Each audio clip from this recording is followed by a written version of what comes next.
You're a murderer! What? Don't you dare deny it.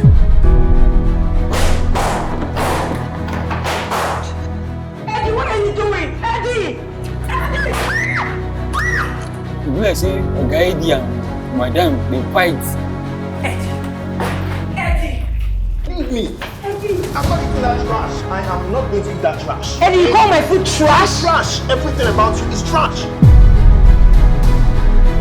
You know, so okay, Eddie, you don't believe like say you get to lose, you get on bike. I just feel bad for her. That's all. Stay away from my guy. I am a married woman. You think I still feel anything for her? You're going to see a side of me that you do not know. Are you cheating on me? Is this an interrogation?